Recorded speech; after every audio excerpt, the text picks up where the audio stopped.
dawn slid over Fort Red Rock in a thin band of pale gold, the kind of quiet light that makes tile floors glow and dust motes look like snow. Hallway lights buzzed softly.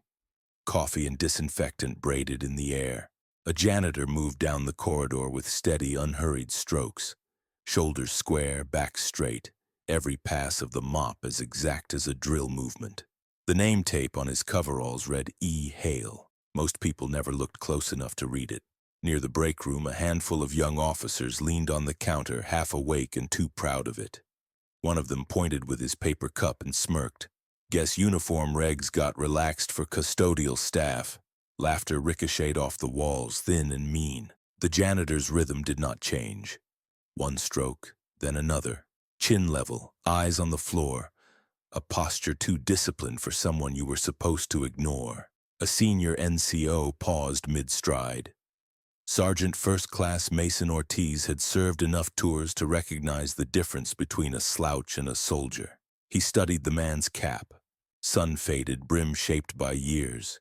Cleaned, never showy. Something about the way the janitor stood tugged at a memory he couldn't place. Before anything else, hear this. Before I tell you what happened next. Subscribe, tell me in the comments where you are watching from. It helps more than you know. Back to the hallway. Ethan Hale had been at Fort Red Rock longer than most of those lieutenants had been alive. Mid to late 50s, rangy, a few silver strands in otherwise dark hair, he threaded through the building like a quiet metronome. First to arrive, last to leave. He never rushed. He never loitered. He aligned spray bottles by height, folded rags to perfect squares, and pushed the mop in lines as straight as parade stripes. Work, any work, was a mirror of character. He kept his mirror clean. They called him Sergeant Mop when they thought he was out of earshot. He never corrected them. The old cap was not costume.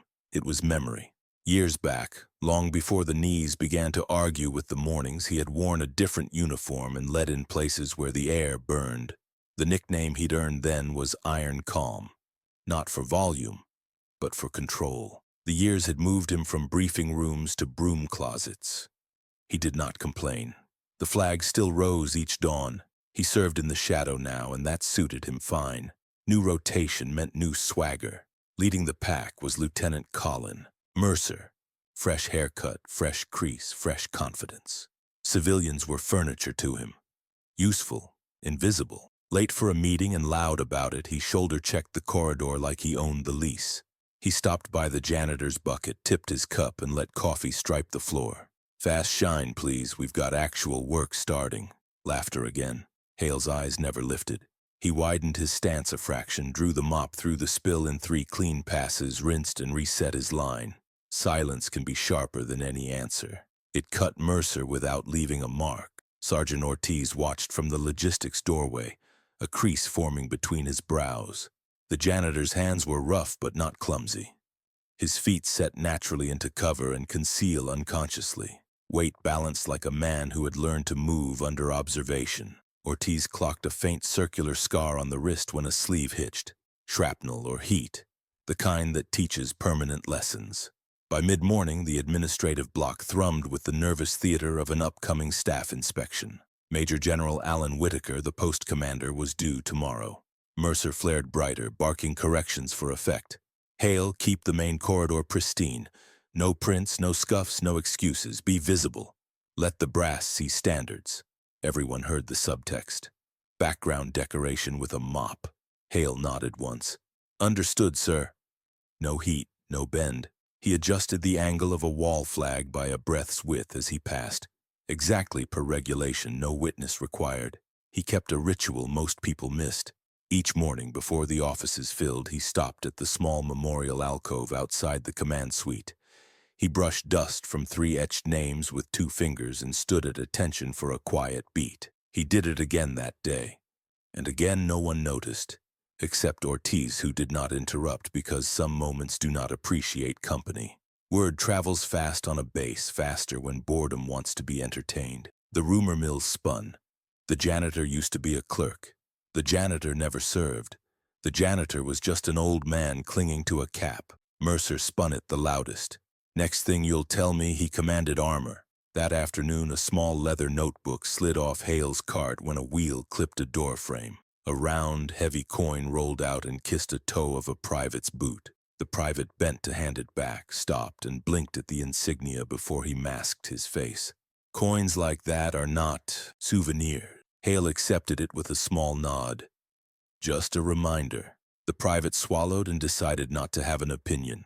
Near closing, Hale paused at the portrait row of former commanders. Glass gleaming, frames aligned like a squad in inspection. He polished one plaque with particular care, then moved on without looking back. Ortiz came by later and looked at the same frame, then at Hale's profile across the hall. Something in the set of the jaw matched. He shook his head, almost laughing at himself. Coincidence, probably.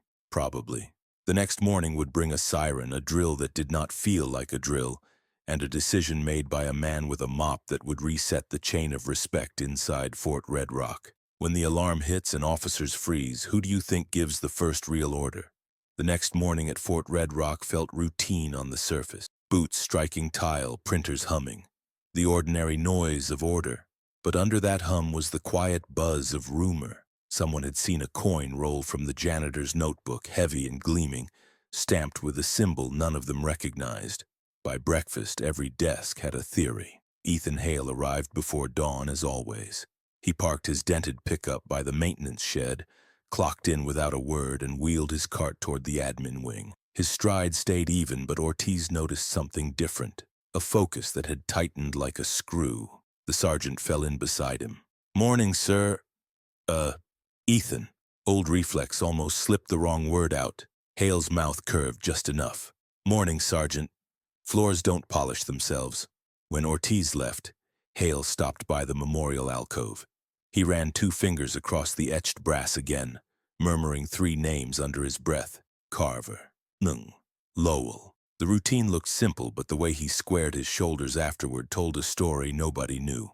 Down the hall, Lieutenant Mercer strutted out of his office holding a clipboard and a paper cup, pretending not to search for an audience. "Hale, keep that section spotless.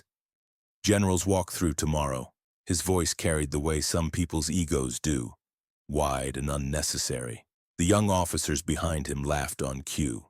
Hale only said, "Yes, sir," and went back to work, wrist steady, mop gliding like a metronome. Ortiz leaned against a doorway watching, a frown carving deeper lines into his face. He'd seen combat calm before, the kind that stays when the world burns. This janitor had it. By midday, the story about the coin reached Mercer. "Second Armored? Oh, come on," he scoffed. "That unit shut down before half of us were born." He laughed louder than the joke deserved. Pride needs noise. That afternoon, while Hale was scrubbing scuffs near the command suite, a young private dropped a folder. Papers scattered across the floor.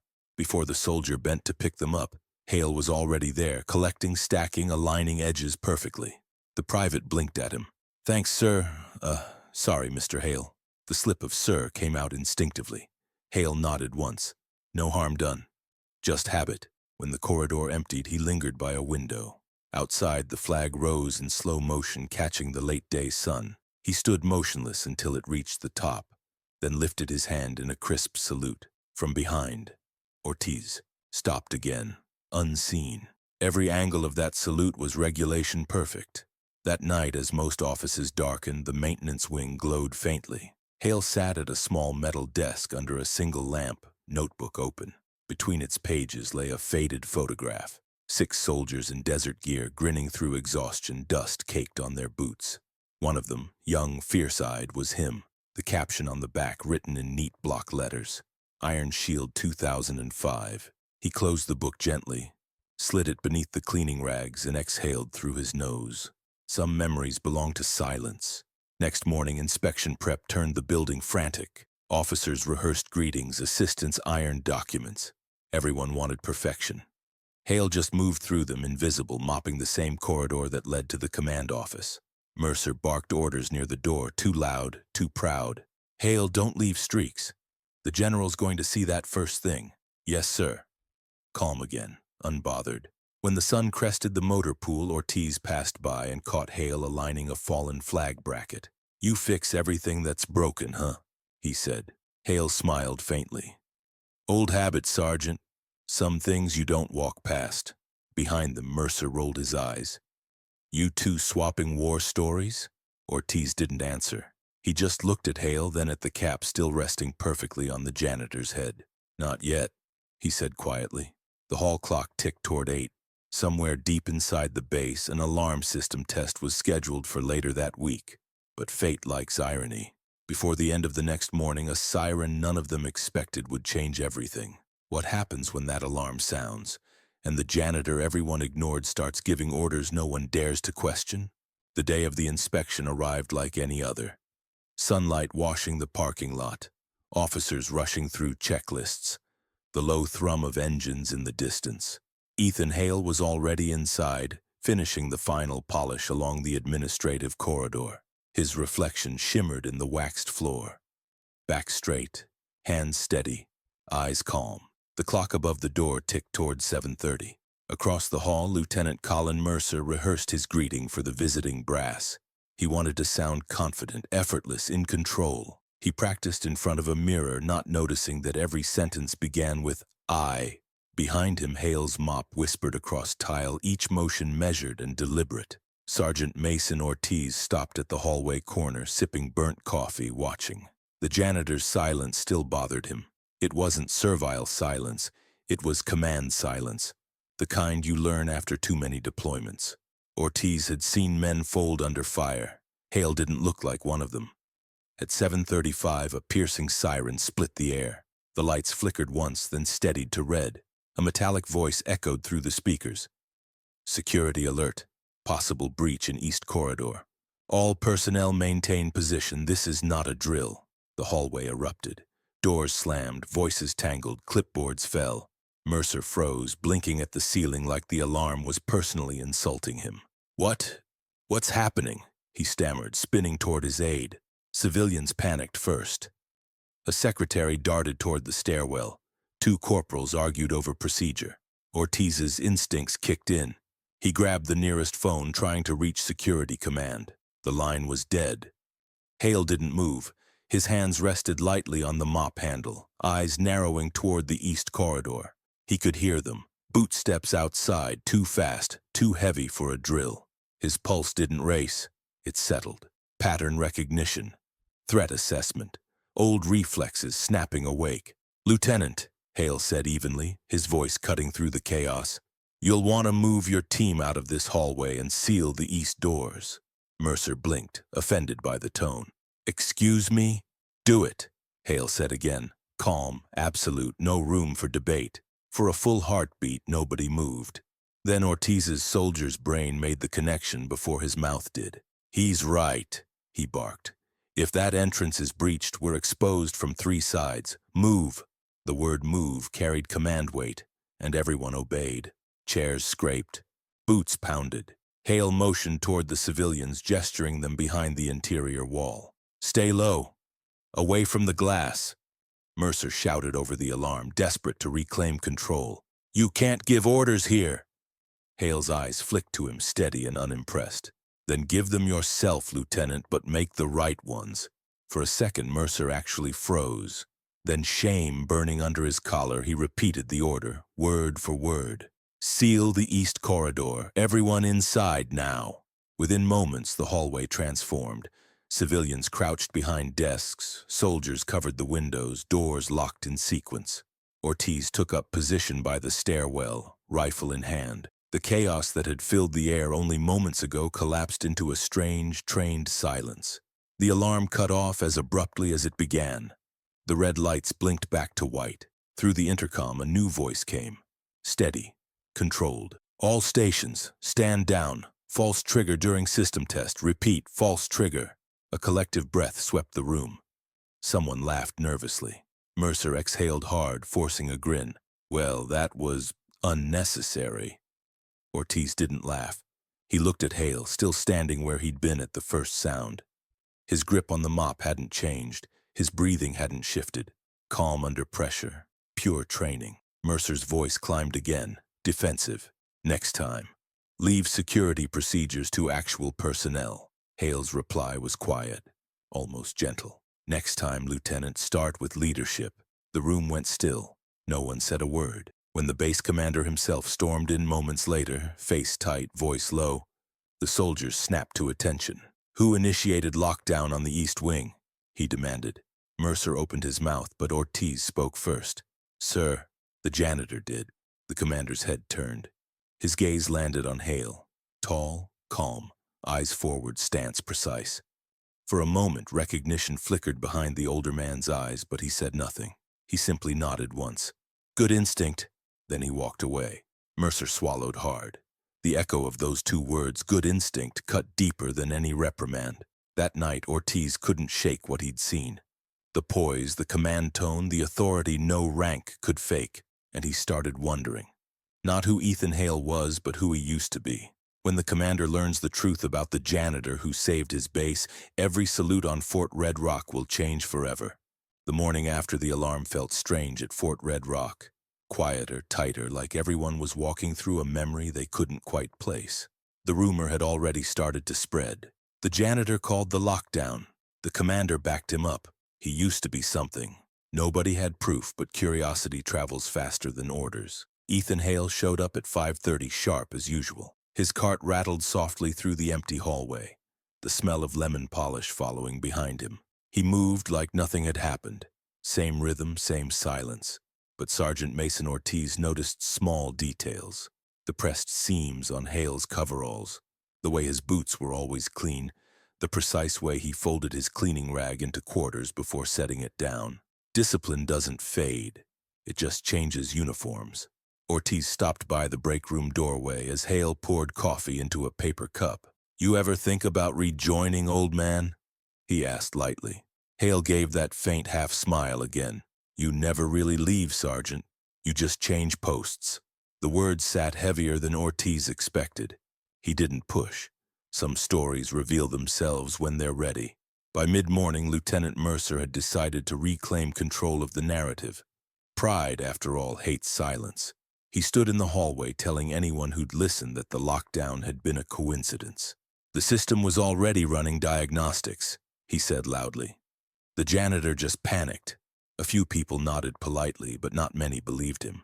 The respect in the air had shifted, subtle, but real. While Mercer talked, Hale moved through the corridor near the command offices, dusting the framed portraits of former base commanders. His hand paused on one in particular. An old photograph from 15 years ago. 5 officers stood shoulder to shoulder on a dusty airfield, a younger version of the current base commander among them. The man beside him, taller, square-jawed, eyes sharp under his beret, looked eerily familiar. Ortiz walked up behind him, glancing at the frame. That's old Colonel Reeves and his staff back in the desert campaigns. You know this photo? Hale's voice stayed calm. A long time ago, I met a few of them. He didn't elaborate, but Ortiz caught something in his tone. A weight behind the words. A faint edge of grief buried deep. Later that afternoon, while polishing the brass nameplate outside the commander's office, Hale's sleeve slid back just enough to reveal a small scar on his wrist. Circular. Faded. Not the kind you get from household work. Ortiz saw it again and felt a chill he couldn't name. Meanwhile, Mercer couldn't stand how the rumor had turned into respect. He needed to restore the hierarchy. His hierarchy. So he planned a quiet humiliation. Tomorrow's inspection, he told Ortiz. Have the janitor stationed right here by the main doors. Let's show our visiting brass how spotless the place looks when everyone does their job. Ortiz frowned. That's not right, sir. Mercer's smile was thin. Neither is ignoring a chain of command. The next day, Hale was there, standing in the sunlight streaming through the glass entryway, mop in hand, posture perfect. He didn't look embarrassed. If anything, he looked composed. Mercer strutted nearby, waiting for the commander's arrival, pretending to check the walls but really watching the janitor's every move. When the convoy finally arrived, the atmosphere snapped into rigid order. The base commander, gray-haired, broad-shouldered, and carrying quiet authority, stepped through the main doors. Mercer jumped forward. Welcome back to Fort Red Rock, sir. Everything's in order. The commander nodded absently, scanning the hall. His eyes paused on Hale. For a second he froze. His jaw tightened, then relaxed. Good to see this place still runs clean, he said quietly. His tone wasn't casual. It was knowing. Mercer didn't notice, but Ortiz did. As the entourage moved down the hall, Hale stood still, his reflection glinting off the polished floor. Only Ortiz saw his hand twitch once, barely perceptible, toward a salute he never gave. That evening, the cleaning crew left early. Ortiz lingered, restless. He passed the same photograph from earlier, the one with the old command staff. He looked closer this time. The man beside Colonel Reeves, the one with the same scar on his wrist, wore a name tag that read, Major Ethan Hale. Ortiz's breath caught. He turned slowly toward the empty corridor. Hale's cart sat by the door, mop resting against the wall, the cap still hanging from the hook. Everything neat, orderly, deliberate. It hit him then. This wasn't a janitor filling time. This was a soldier still keeping post. When the commander returns the next morning and calls Hale by a name no one's used in 20 years, the entire base will fall silent. The next morning, Fort Red Rock woke to overcast skies and whispers instead of orders. Something had changed in the air since the inspection. Officers walked quieter. The clerks avoided laughter near the janitor's corridor. Ethan Hale went about his work as if nothing had shifted, his bucket wheels rolling in slow, rhythmic creaks that echoed through the stillness. Lieutenant Colin Mercer, however, hadn't slept. He couldn't get the commander's brief pause from his head, the way the old man had looked at Hale, like seeing a ghost he hadn't expected to meet again. Mercer told himself it didn't mean anything, but doubt has a way of gnawing louder in the silence. By 8 a.m., Hale was already halfway down the eastern wing, mopping near the row of old command portraits. The faces of past leaders, men and women whose names were engraved beneath their images, stared down from the walls. Hale paused under one frame, straightened it slightly, and dusted the corner with a cloth. Sergeant Mason Ortiz approached quietly, watching him. "You always clean this one the longest," Ortiz said. Hale smiled faintly. "Just keeping history clear, Sergeant. Someone has to." Ortiz folded his arms. "You ever serve under any of them?" A beat passed. Hale didn't look up. "Something like that." Before Ortiz could ask more, Mercer's voice echoed down the hallway. "Hale!" he barked. "Let's make sure you're not polishing the same spot all day." Ortiz shot him a look, but Hale only nodded. "Yes, Lieutenant," Mercer smirked. "The general's arriving again for follow-up briefing. Make sure that floor shines. I don't want him slipping on any of your nostalgia." The tone carried mockery disguised as humor. Hale gave no reaction, only resumed his steady motion, but Ortiz caught it. That momentary tightening of the jaw, a soldier's patience pulled tight like a drawn bow. A few minutes later, the hum of vehicle engines filled the courtyard. The general's convoy rolled in, tires crunching on gravel. Inside, officers rushed into position, straightening collars, checking posture. Hale quietly moved his cart aside, ready to be invisible again. The doors opened, and the base commander stepped through, followed by aides and 2 visiting colonels.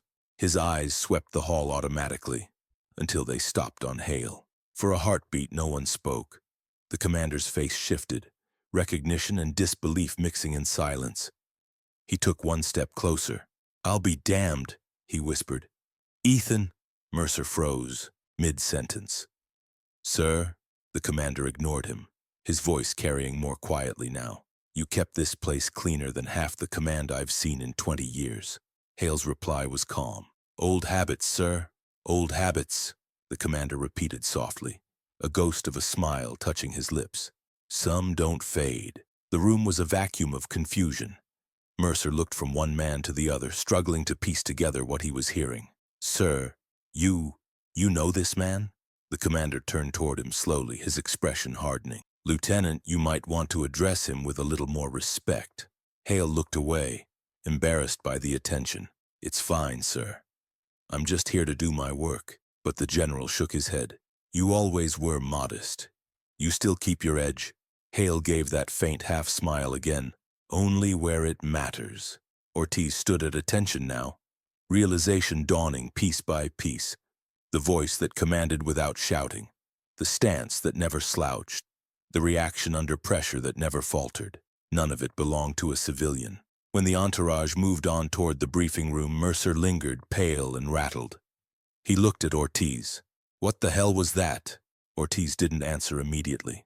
His eyes stayed fixed on the door the commander had disappeared through. Then, slowly, he said, "That was respect, Lieutenant. The kind you don't earn with rank." Mercer's throat tightened. For once, he had no clever reply.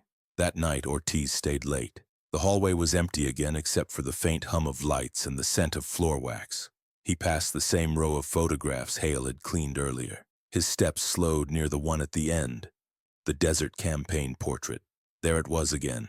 A young man, eyes sharp, jawline the same, scar in the same place on his wrist. The nameplate read, Colonel Ethan Hale, 2nd Armored Division. Ortiz exhaled slowly. "I'll be damned." He turned toward the window overlooking the base. Hale was outside under the floodlight, standing still, cap in hand, staring at the flagpole. The breeze lifted his sleeve slightly, revealing that same faded scar. He wasn't standing like a janitor. He was standing like a soldier who never stopped serving. When the base learns who the janitor really is, one salute will rewrite the meaning of respect across every hallway of Fort Red Rock. The next day began with the kind of quiet that usually precedes inspection, or revelation. The early shift rolled in at dawn, boots clacking against the floor Hale had polished hours earlier. But this morning there was tension mixed with that shine. Everyone had heard the story. The janitor who knew the commander by name. Lieutenant Colin Mercer arrived with dark circles under his eyes, voice clipped as he barked orders to anyone who would listen. He didn't mention Ethan Hale, but his bitterness filled the air. The rumor had made him small, and pride is a cruel teacher. Sergeant Mason Ortiz, on the other hand, walked the halls with quiet energy. He'd stayed up late reading archived reports, trying to confirm what his gut already knew. The name Colonel Ethan Hale appeared over and over in campaign records: Desert Command, Operation Iron Shield, Pacific Reformation Initiative, each one marked with commendations for strategic precision and unshakable composure under fire. When Ortiz finally found Hale that morning, the older man was wiping down the memorial wall, sleeves rolled, motion steady as always. Ortiz stood beside him for a long moment before speaking. "I found you," he said simply. Hale didn't look up. "I wasn't hiding." Ortiz nodded slowly. "Still, sir, you could have told someone." The older man's gaze remained fixed on the names carved in stone. "Rank fades, Sergeant. Service doesn't. The moment I walk around expecting salutes again, I stop doing the work that matters." Before Ortiz could respond, the hallway buzzed. Voices, footsteps, the base commander's entourage approaching from the south wing. Another inspection. Another morning for everyone to prove something. General Nathan Reeves entered. The same man who had once commanded Hale during Iron Shield, though few alive at the base knew it. His hair was silver now, but his presence still filled a room. As he walked, soldiers straightened instinctively. His gaze swept the floor, then paused. Hale stood at the far end of the hallway. Mop set aside, posture perfect. The general slowed, his voice low but carrying. "Colonel Hale." It wasn't shouted, it didn't need to be. The entire hall froze. Mercer stopped mid-step, clipboard dangling from his hand. A pin could have echoed. Hale exhaled softly, then straightened fully, meeting the general's eyes. "Sir." Reeves approached until they stood only a few feet apart. "You should have told me you were here." "I'm where I belong," Hale said quietly. "E-serving's never been about where I stand. It's about what gets done." For a long second, no one moved. Then in one fluid motion, General Reeves raised his right hand and gave a crisp, flawless salute. Gasps rippled through the hallway. A general saluting the janitor. Hale returned it, calm and exact. No pride, no shock. Just duty recognizing duty. Reeves' voice broke the silence. "This man," he said, turning toward the stunned officers, "commanded 15,000 troops during Iron Shield. He rebuilt this very base after the Southern Siege. And when he retired, he came back. Not for honor, not for pay, but because some people never stop leading." The words hit like thunder. Mercer's face drained of color. Ortiz's chest swelled with pride he didn't know he still had. Every soldier in sight snapped to attention, boots slamming the tile in unison. For the first time in decades, Ethan Hale stood in a corridor lined with salutes. Not for medals, not for ceremony, but for quiet, relentless integrity. Hale lowered his hands slowly. His eyes scanned the faces before him. Young, uncertain, yet willing to learn. Respect. he said softly, isn't given by rank. It's earned by how you carry it. And with that, he picked up his mop again, dipped it into the bucket, and went back to work. No speech, no applause, just a floor, a flag, and a man still serving. The salute was just the beginning. What happened next turned Fort Red Rock into a living lesson about humility, command, and the kind of leadership that never retires.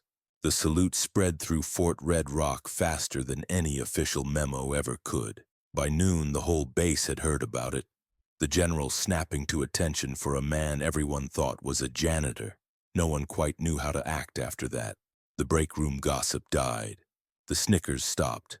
The word "sir" started showing up in places it never had before. Ethan Hale, however, carried on exactly as before.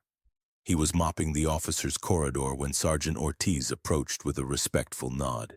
"Sir, Mr. Hale, permission to ask something?"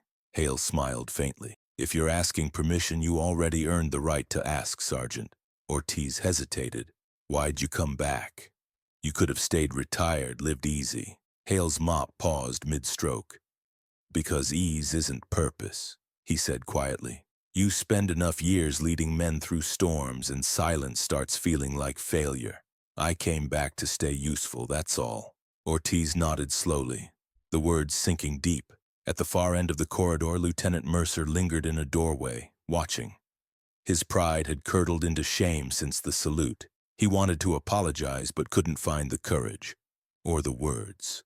Every time Hale passed by, calm and unbothered, the guilt grew heavier. Later that afternoon, the base commander, General Reeves, called a short assembly in the briefing hall.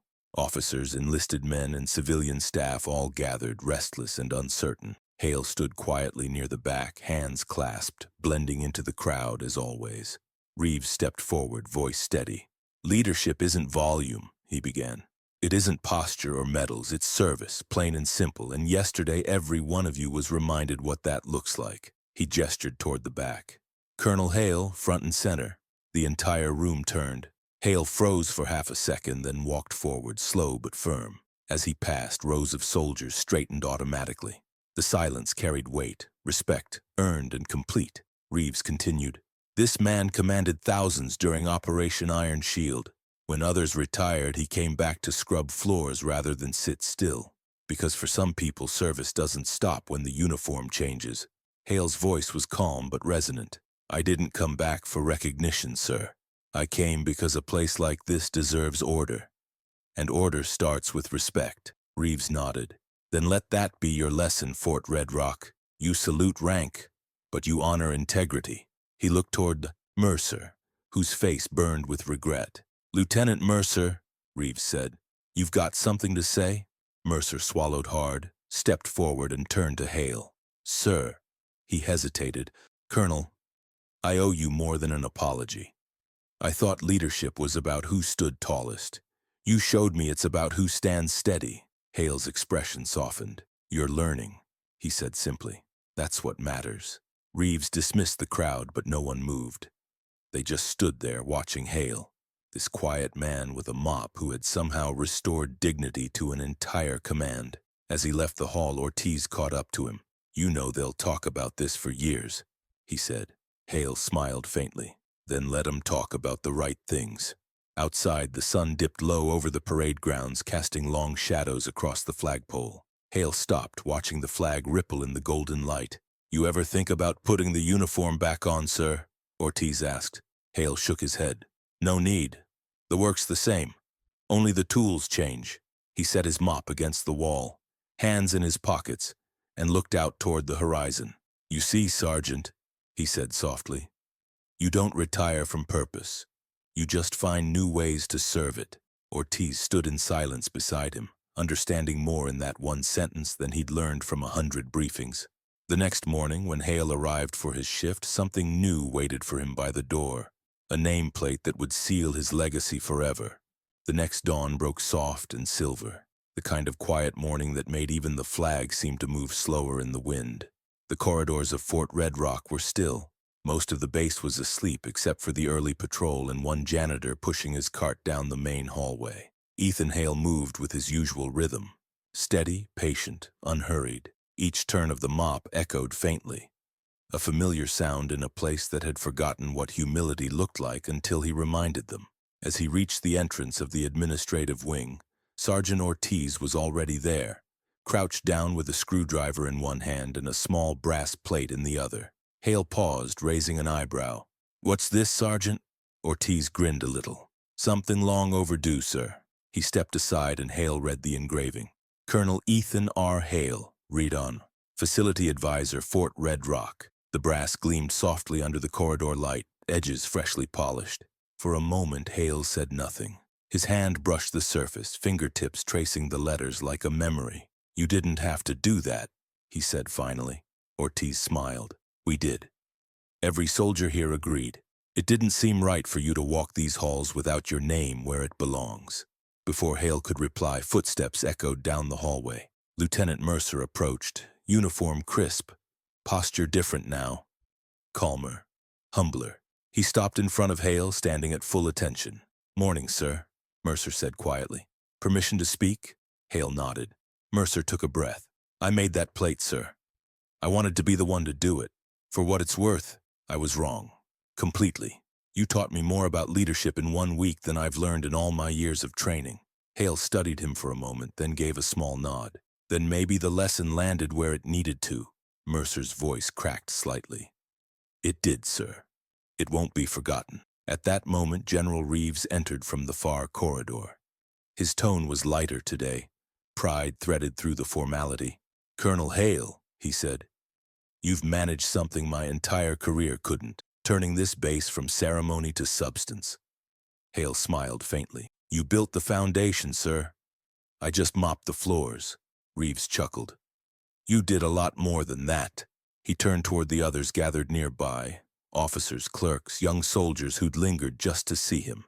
"From now on, this hallway isn't just the administrative wing. It's Hale Hall." Murmurs rippled through the group, soft, genuine applause breaking the morning silence. Mercer blinked, visibly moved. Ortiz stood straighter, eyes glinting. But Hale's expression stayed steady. "Sir, I appreciate it, but I'd rather it stay what it always was. A place to get the job done right." Reeves smiled. "Then that's exactly what it'll stand for." Hale looked around at the faces watching him. Men and women he'd once have commanded, now standing shoulder to shoulder, united not by orders but respect. He spoke quietly, voice carrying just enough to be heard. "Remember this," he said. "Titles fade, ranks change. What lasts is how you treat the people who can't give you anything in return." The silence that followed was deeper than applause. It was understanding. Hale picked up his mop again, dipping it into the bucket as if nothing monumental had just occurred. The brass plate glimmered beside him, reflecting his calm face in its surface. Ortiz saluted him softly. "Still serving, sir?" Hale smiled. "Still standing, Sergeant." As the sun rose higher, its light filled the hall, catching the golden edges of the new nameplate. One that would remind every soul who passed through Fort Red Rock that greatness doesn't retire. It just changes uniforms.